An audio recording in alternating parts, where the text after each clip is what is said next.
Edith Witter, who goes by Edie, Hello, this is Edie. has spent the last 30 years exploring the deep sea in little crafts like this one. She's an expert in documenting organisms that light up, or bioluminesce, and it all started on her first trip in this submersible called WASP. I knew that I would see bioluminescence, but I just was completely unprepared for how much there was and how spectacular it was. It was mind-blowing.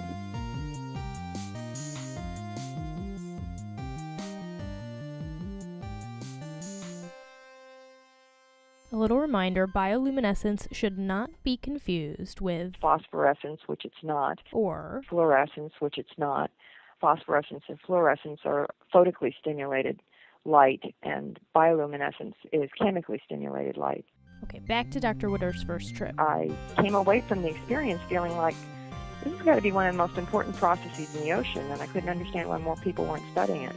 So Witter got started by engineering a device to film the bioluminescent organisms. And when was that? I think that was 1984. And how did it work? It was a screen that I put out in front of the little mini-sub that I was driving.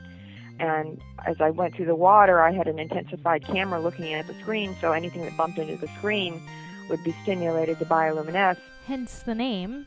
The splat camera system, and I started to realize I could identify animals by the type of flashes they were producing. But that's only good for population numbers. To understand the function of bioluminescence, the splat cam wasn't going to cut it. Over the years, I've very much wanted to be able to observe unobtrusively in the ocean, because clearly you're not going to be able to see bioluminescence if you're down there with bright white lights, which is how we usually go and explore the ocean.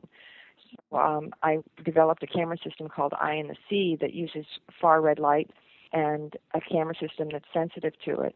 The first time we deployed it was in the Gulf of Mexico, and we were using a bioluminescent lure. It imitated certain types of bioluminescent displays.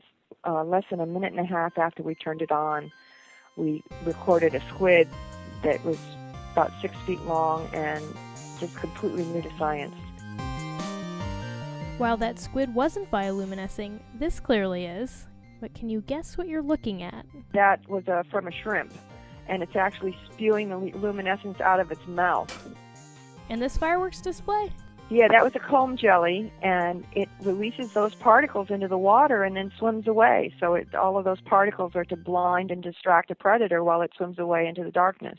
And that's one of the functions of bioluminescence. Other organisms seem to light up to attract mates or food, and this little fish is using its lights as an alarm. If you're caught in the clutches of a predator, in this case the predator was me holding its tail, your only hope for escape may be to attract the attention of a larger predator that will attack your attacker and give you an opportunity for escape. It's called a burglar alarm. And different organisms have different recipes for light making. For example, the short-nosed green-eye fish uses different chemicals to bioluminesce than this bamboo coral. There's bunches of different ways that you can mix chemicals together to produce light, and evolution has come up with quite a few of them. And Witter will likely find more examples when she deploys her newest device, a mini eye in the sea, off the coast of Florida later this year. For Science Friday, I'm Flora Lichtman.